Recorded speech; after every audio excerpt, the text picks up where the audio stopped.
پھر عالیہ صاحب گھوڑے سے اتر آتے ہیں، ارطغرل غازی سے گلے ملتے ہیں اور کہتے ہیں میں آپ کی امانت لے آیا ہوں ارطغرل صاحب۔ ارطغرل غازی کہتے ہیں شکریہ علیار صاحب۔ کوتلجہ گنیلی کو کھینچ کر نیچے پھینک دیتا ہے۔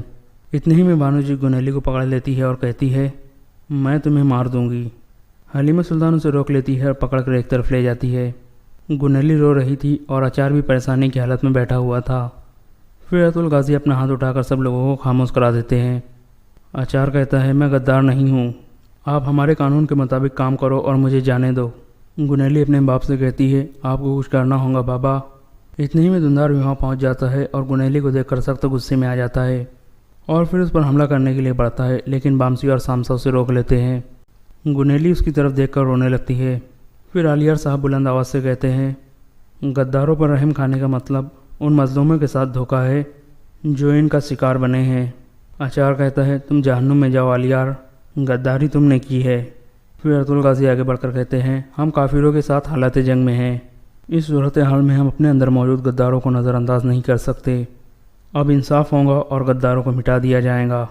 پھر ارطغرل غازی اپنی تلوار نکال لیتے ہیں۔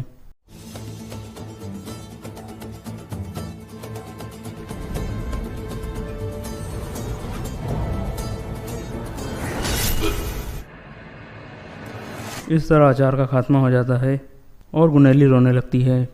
پھر دھندار آگے بڑھتا ہے۔ گنیلی کہتی ہے مجھے معاف کر دے، میں اپنے بابا کی باتوں میں آ گئی تھی، مجھے معاف کر دے۔ دھندار اس کے بال پکڑ کر کہتا ہے تم نے میری عزت کو رون ڈالا ہے، اب تمہیں معاف کرنا حیوانگی ہوں گی۔ یہ کہہ کر دھندار اپنا خنجر نکال لیتا ہے اور گنیلی کا گلا کاٹ دیتا ہے۔ اس طرح گنیلی کا بھی خاتمہ ہو جاتا ہے۔ پھر ارطغرل غازی ٹیو کی طرف بڑھتے ہیں اور اس سے کہتے ہیں میں نے تمہیں کہا تھا کہ میں تمہیں ہر دفعہ آگاہ کروں گا جب میں تمہارے آدمیوں کو قتل کروں گا۔ نکاح سے آنے والے سپاہیوں کا پورا دستہ مارا گیا ہے اور تمہارے قلعے کے سارے سپاہی بھی مارے گئے ہیں، اب ہمارا جھنڈا گاڑنے کا وقت آ گیا ہے۔ پھر ارطغرل غازی بامسی کو اشارہ کرتے ہیں تاکہ وہ ٹیو کو سزا دے سکے۔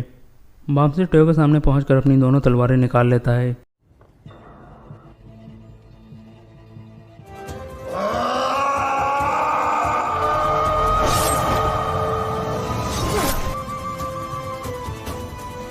اس طرح ٹیو کا بھی خاتمہ ہو جاتا ہے۔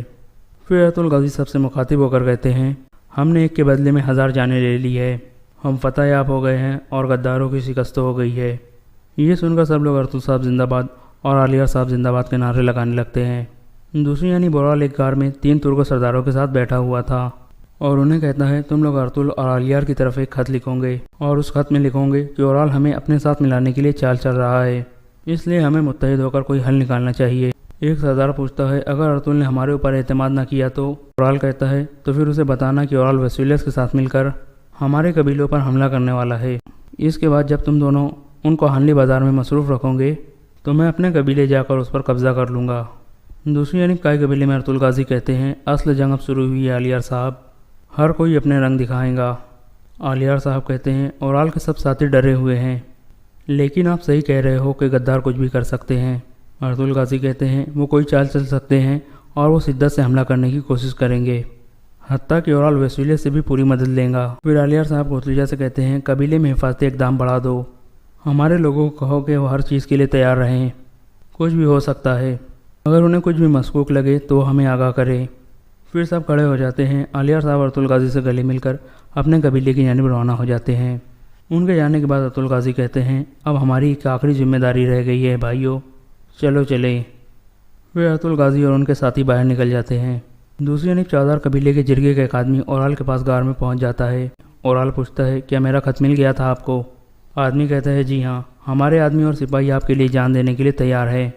یہ سن کر اورال خوش ہو جاتا ہے۔ پھر وہ آدمی کہتا ہے لیکن ہمیں پتہ چلا ہے کہ اچار صاحب اور ان کی بیٹی کو موت کی سزا دے دی گئی ہے اور انہوں نے ٹیو کا بھی قتل کر دیا ہے۔ یہ سن کر اورال اور دوسرے ترک سردار پریشان ہو جاتے ہیں۔ پھر اورال کہتا ہے جب تک اچار صاحب جیسے صرف والے آدمی موجود ہیں ہمیں کوئی نہیں ہرا سکتا، اب وقت آ گیا ہے کہ ہم اپنا حق چھین لیں۔ ہم کارا جیسر فتح کرنے کے بعد نکاح کی جانب بڑھیں گے اور سارا مال غنیمت حاصل کر لیں گے۔ دوسری جانب ارطغرل غازی اور ان کے ساتھی دوان کی قبر پر پہنچ گئے تھے اور فاتحہ پڑھ رہے تھے۔ اس کے بعد ارطغرل غازی قبر پر ہاتھ رکھ کر کہتے ہیں ہم نے تمہارا انتقام لے لیا ہے دوان، اللہ تمہاری روح کو سکون عطا فرمائے۔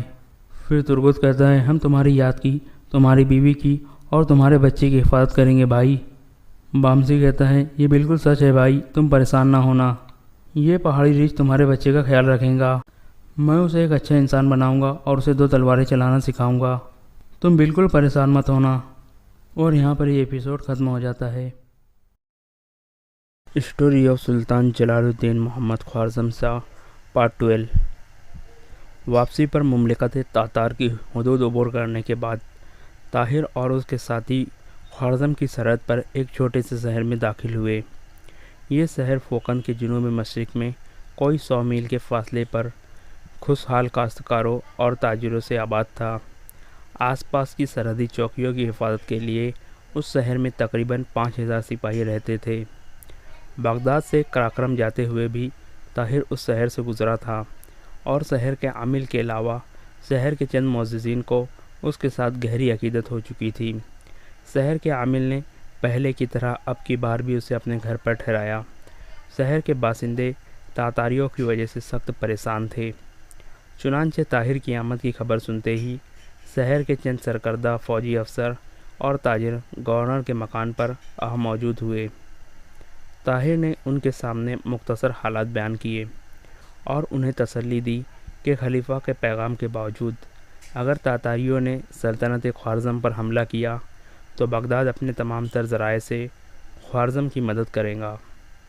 ایک تاجر نے سوال کیا کہ آپ کو چنگیز خان کے وعدے پر یقین ہے؟ طاہر نے جواب دیا نہیں، اور یہی وجہ ہے کہ میں اہل بغداد کو آنے والے خطرات سے آگاہ کرنے کے لیے جلد سے جلد وہاں پہنچنا چاہتا ہوں۔ گورنر نے سوال کیا اگر آپ برا نہ مانیں تو میں ایک بات کہنا چاہتا ہوں، کہیے۔ بعض لوگوں کا خیال ہے کہ مشکل کے وقت خلیفہ ہمارے لیے نیک دعاؤں سے زیادہ کچھ نہ کر سکیں گے۔ بعض لوگوں کا خیال ہے کہ مشکل کے وقت خلیفہ ہمارے لیے نیک دعاؤں سے زیادہ کچھ نہ کریں گے، ہمارے لیے ان کی طرف سے یہ بھی ایک بہت بڑی مدد ہوں گی۔ لیکن چند لوگ ایسے بھی ہیں جو شک کرتے ہیں کہ خلیفہ نے چنگیز خان کے نام تازہ پیغام اس لیے بھیجا ہے کہ ان کا ایک خط جس میں انہوں نے چنگیز خان کو خوارزم پر حملہ کرنے کی ترغیب دی تھی پکڑا جا چکا ہے۔ خلیفہ کو یہ ڈر پیدا ہوا ہے کہ اس خط کی خبر موصول ہوتے ہی نہ صرف عالم اسلام میں ان کی رہی صحیح عزت ختم ہو جائیں گی، بلکہ بغداد کے عوام میں بھی بے چینی پھیل جائیں گی۔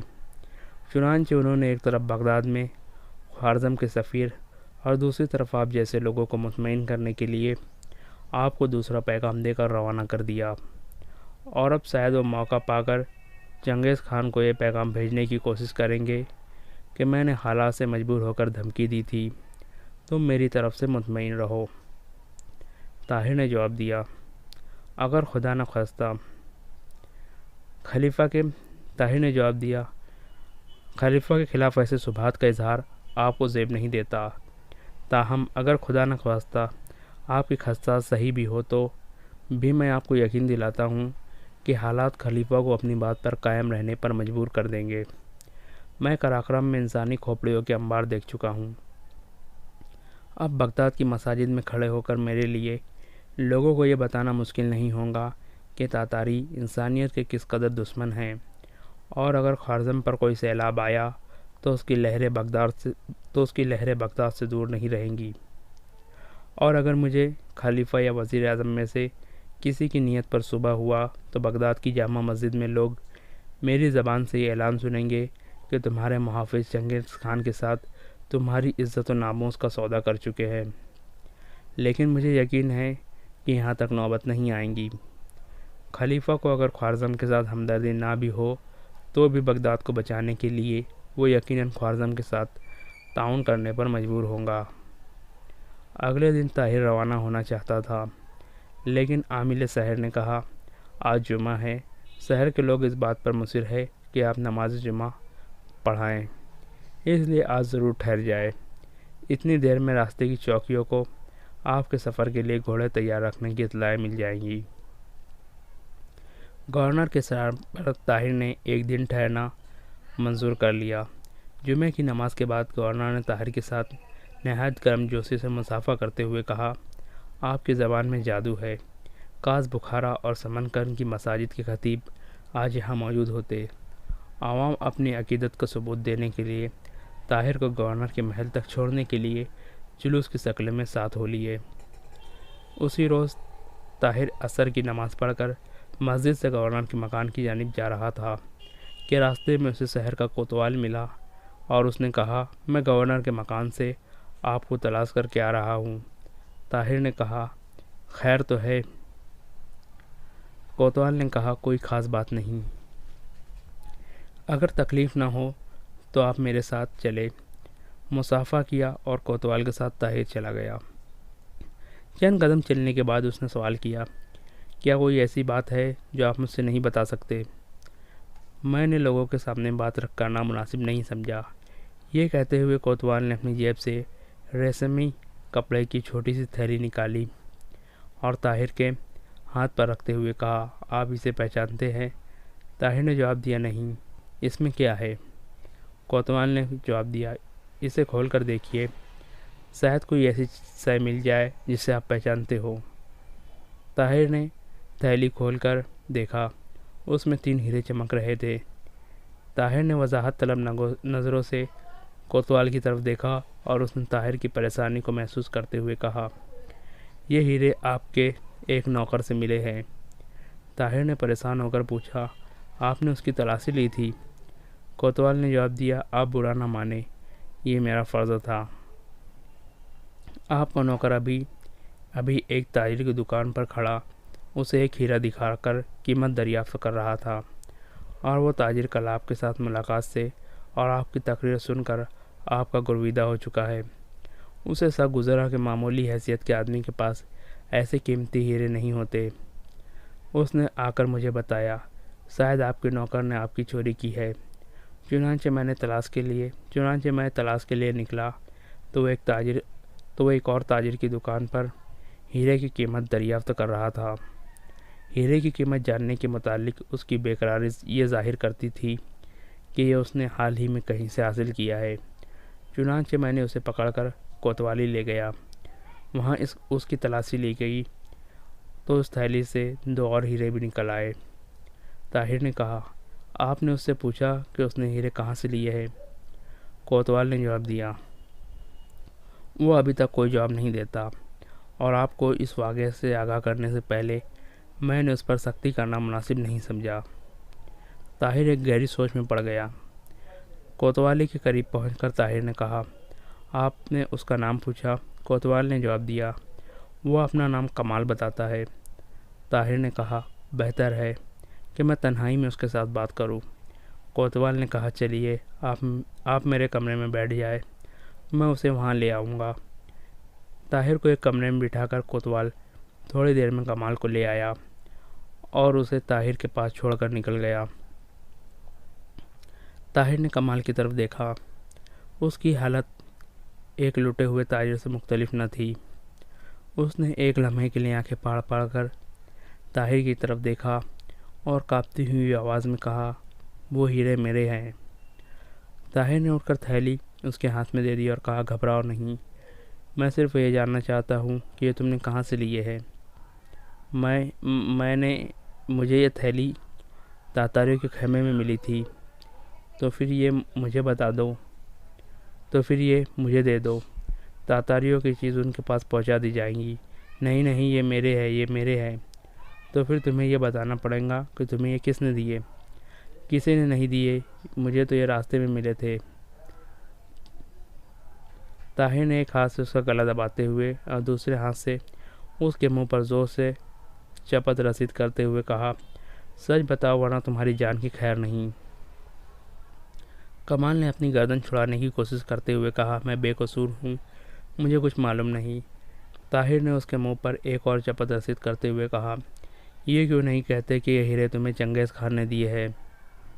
کمال نے چلا کر کہا، خدا کے لیے مجھ پر رحم کرو، ابو اسحاق مجھے مار ڈالیں گا۔ طاہر نے کہا، اس وقت میرے ہاتھ ابو اسحاق کے ہاتھوں کی نسبت تمہاری سیرہ کے زیادہ قریب ہے۔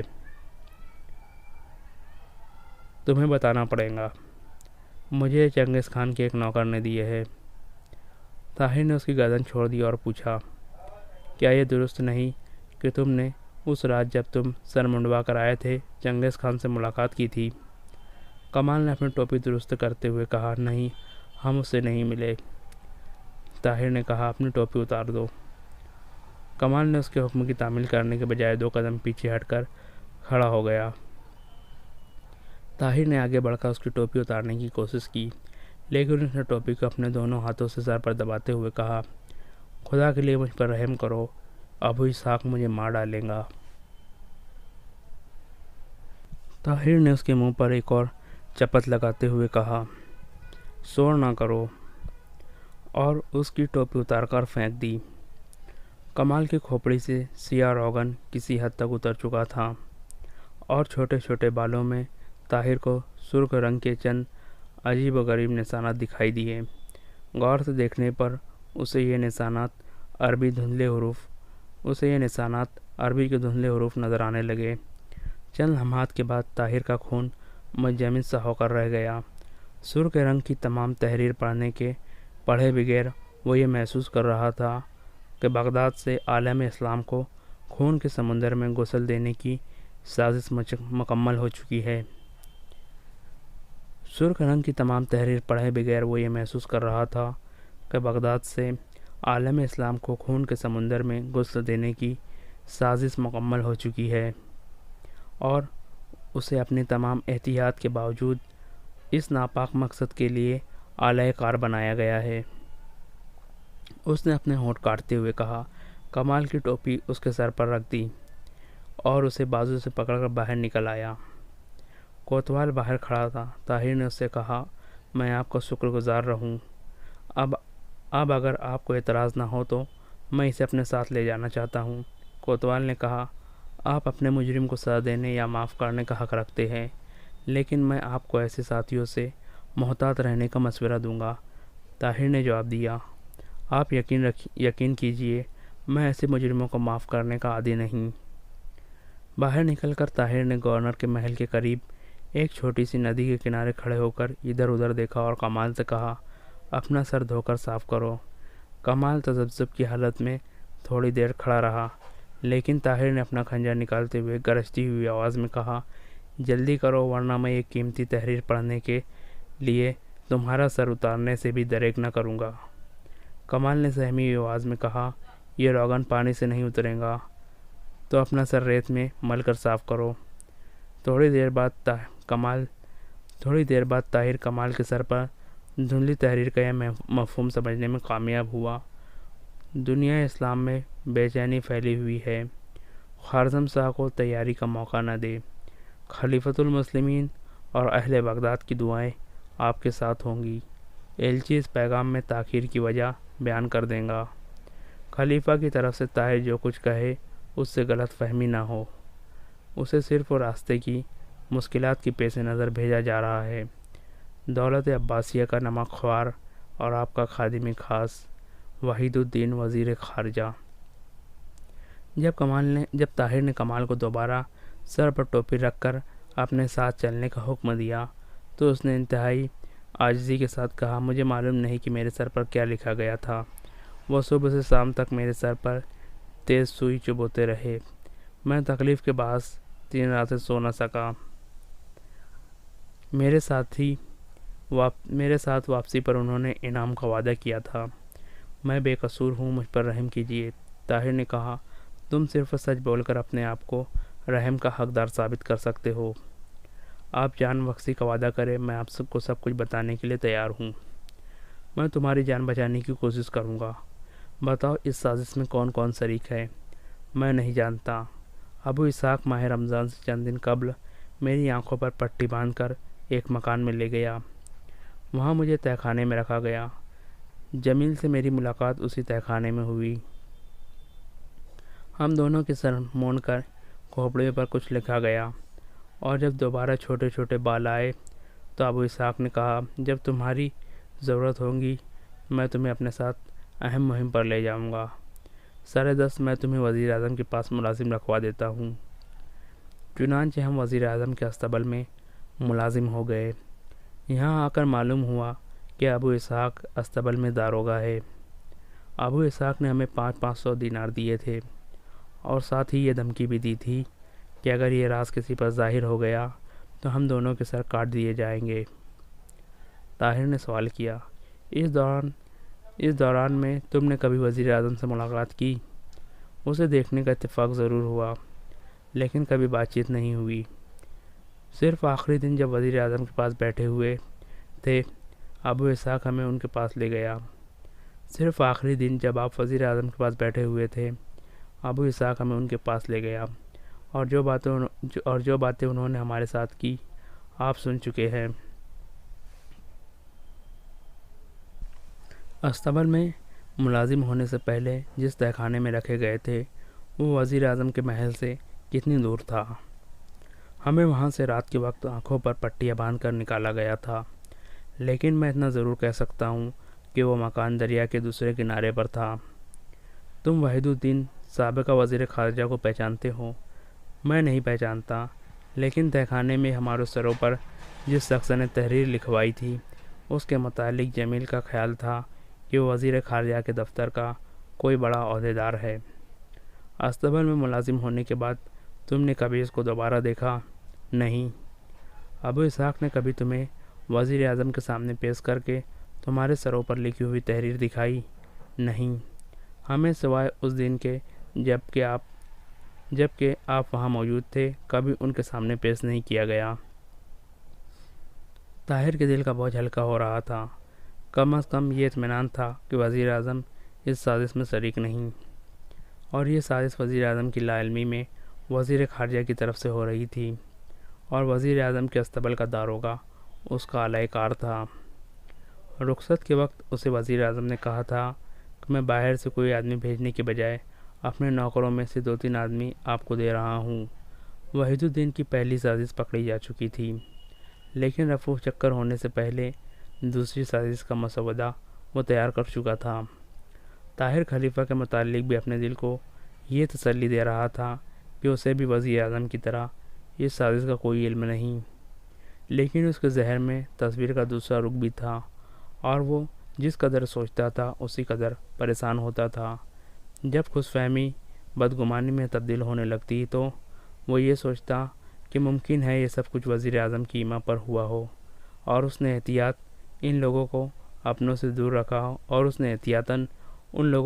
دور رکھا ہو تاکہ اگر یہ پہلے ایلچی کی طرح پکڑے جائے تو کوئی ایسا ثبوت نہ دے سکے جس سے وزیر اعظم کی اس سازش میں شرکت کی بات ثابت کی جا سکے۔ لیکن اس کے دل کی فیاضی وزیر اعظم کے خلاف ایسے شبہات کی تردید کرتی تھی۔ اس نے پھر کمال سے پوچھا، کیا اس دوران میں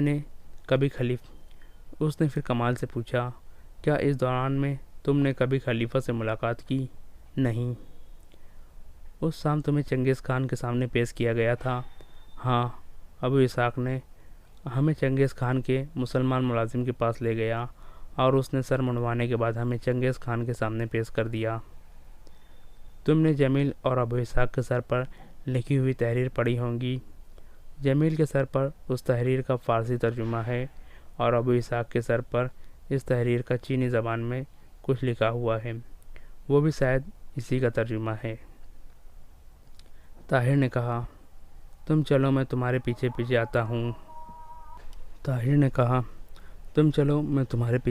آتا ہوں، لیکن اگر ابو اسحاق پر کوئی بات ظاہر کرنے یا بھاگنے کی کوشش کی تو تمہارے لیے بہت برا ہوگا۔ کمال کوئی بات کہے بغیر طاہر کے ساتھ آگے چل دیا۔ طاہر ایک گہری سوچ میں آہستہ آہستہ قدم اٹھاتا ہوا حاکم شہر کے محل میں داخل ہوا۔ اپنے کمرے کے بجائے وہ دوسرے کمرے کے دروازے پر جہاں اس کے ساتھی ٹھہرائے گئے تھے رک گیا۔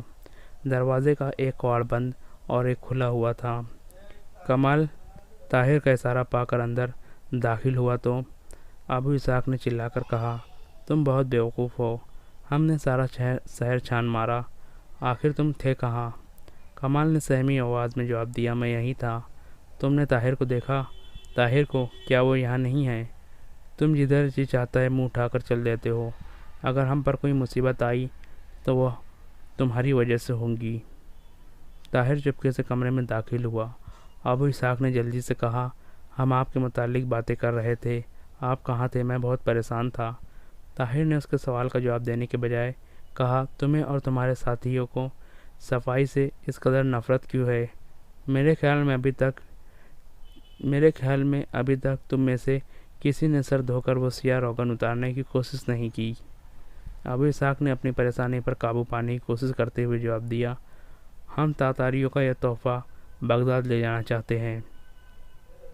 اگر وہاں کوئی تاتاری ملے گا تو بغداد کے باشندوں سے مطالبہ کریں گے کہ اس کے ساتھ بھی یہی سلوک کیا جائے۔ طاہر نے کہا، ذرا اپنی ٹوپی اتارو۔ ابو اسحاق نے قدرے تذبذب ظاہر کرنے کے بعد اپنی ٹوپی اتاری اور پھر جلدی سے اپنے سر پر رکھتے ہوئے کہا، میری احتیاط کے باوجود یہ روغن اتر چکا ہے۔ بغداد میں سیاہ روغن کی کمی نہیں۔ تم یہاں اپنا سر دھو کر صاف کر لو اور بغداد پہنچ کر سر پر تازہ سیاہی مل لینا۔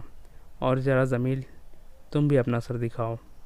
جمیل نے ابو اسحاق کی طرف دیکھا اور اس کا اشارہ پا کر ٹوپی اتار کر پھر جلدی سے سر پر رکھ لی۔ طاہر نے کہا، کمال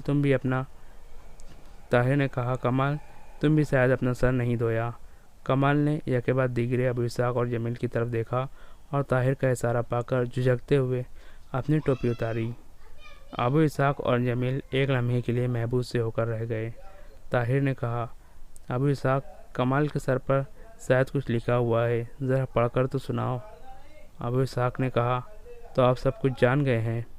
طاہر نے کہا، نہیں، ابھی تک تم دونوں کی کھوپڑیاں میری نگاہوں سے پوشیدہ ہے۔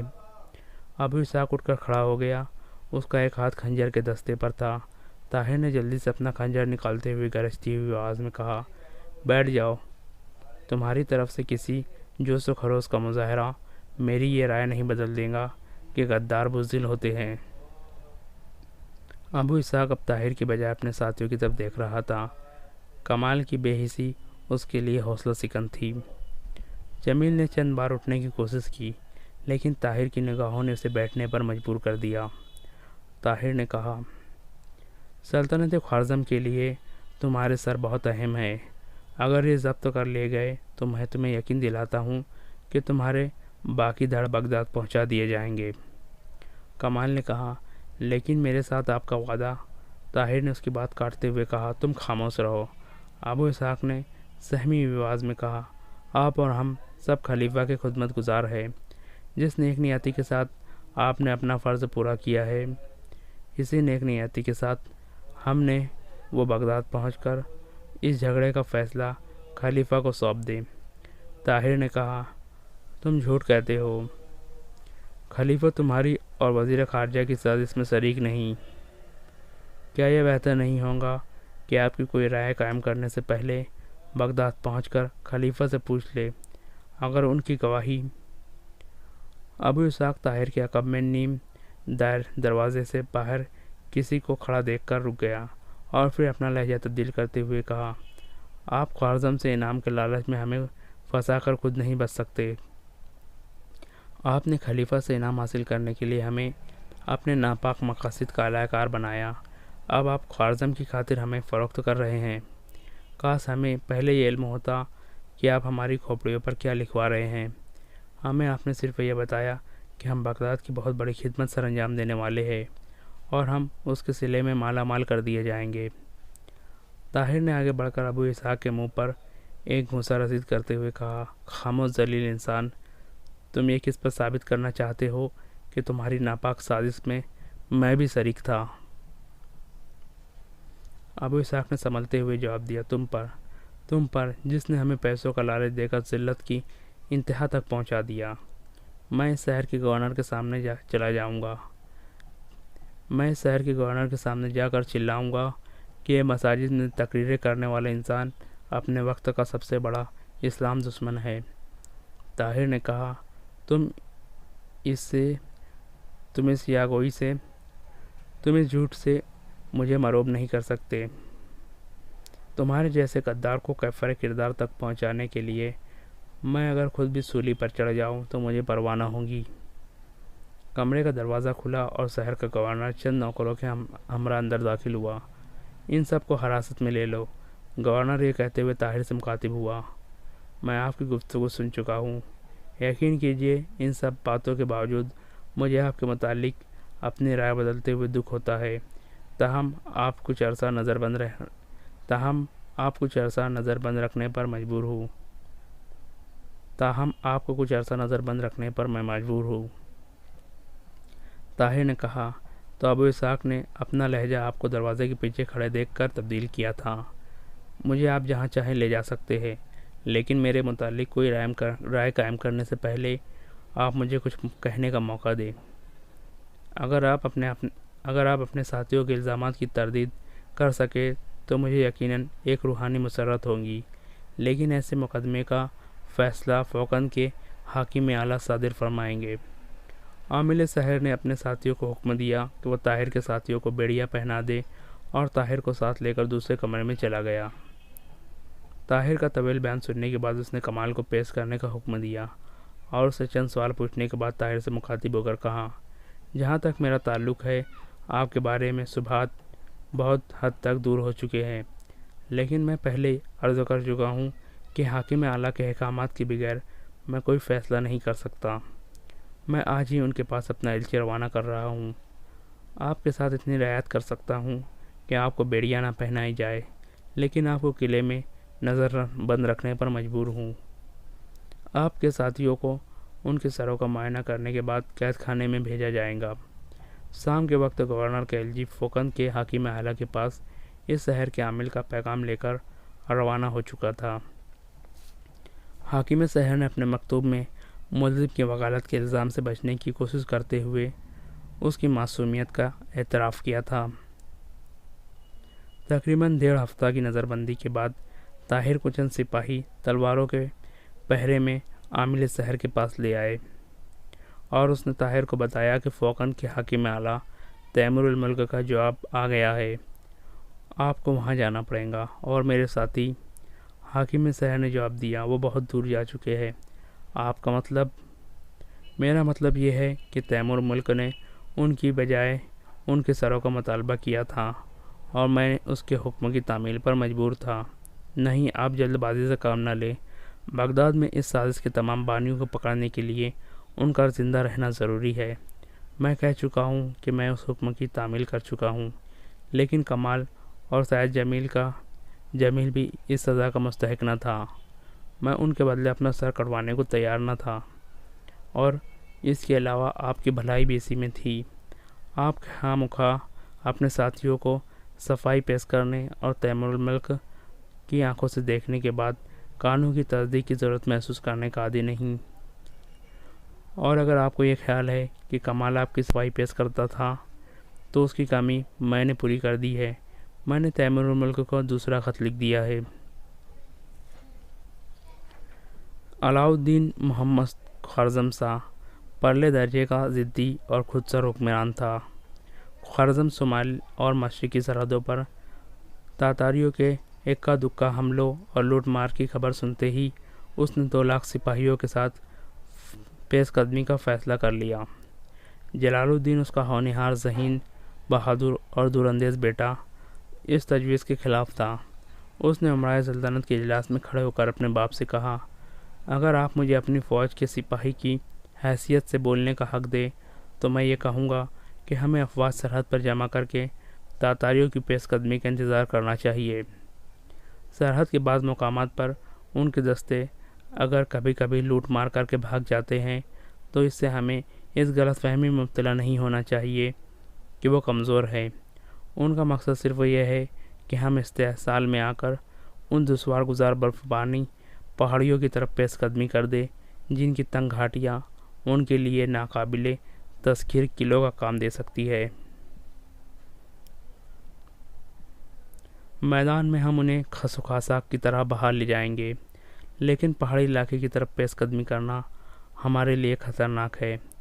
وہ پیچھے ہٹتے جائیں گے اور کسی ایسے مقام پر اچانک ہمارے گرد گھیرا ڈال دیں گے جہاں ہمارے آگے پیچھے تباہی کے سوا کچھ نہ ہوگا۔ تجربہ کار فوجی افسروں نے جلال الدین محمد کی تائید کی، لیکن خوارزم شاہ نے بعض خشامدی سرداروں کے زیر اثر اس رائے سے اتفاق نہ کیا۔ اس کی پہلی اور آخری دلیل یہی تھی کہ تاتاری ڈاکوؤں کو سزا دینے میں ہماری طرف سے کسی قسم کا تذبذب دنیا پر ظاہر کر دے گا کہ ہم کمزور ہو چکے ہیں، اور آج تک ہم نے اپنے ہر دشمن پر ثابت کیا ہے کہ ہم کمزور نہیں ہیں۔ ہمیں اطمینان ہے کہ تاتاری اگر پر لگا کر ہوا میں اڑنے لگے تو بھی ہم ان پر غالب آئیں گے۔ جب جلال الدین محمد شاہ کو اپنے باپ کا ارادہ بدلنے میں کسی طرح کامیابی نہ ہوئی تو اس نے کہا، اگر آپ کا یہی ارادہ ہے تو میں درخواست کرتا ہوں کہ اس مہم پر مجھے روانہ کیا جائے اور آپ باقی فوج کے ساتھ ملک کے اندر رہیں۔ خوارزم شاہ نے اپنے دراندیز بیٹے کی یہ تجویز بھی رد کر دی اور اسے ملک کی حفاظت کا کام سونپ کر شمال مشرق کی طرف پیش قدمی کر دی۔ جلال الدین محمد شاہ کے خدشات صحیح ثابت ہوئے۔ 2 لاکھ مسلمانوں کے سیلاب کے سامنے تاتاریوں کے منتصر دستے چاروں اطراف سے سمٹ کر پیچھے ہٹنے لگے، اور خوارزم شاہ اپنی طاقت کے نشے میں سرشار چند تجربہ کار سرداروں کے مشورے کے خلاف آگے بڑھتا گیا۔ اس کا حوصلہ بڑھانے کے لیے بعض مقامات پر تاتاریوں کی افواج معمولی مزاحمت کے بعد بھاگ نکلی۔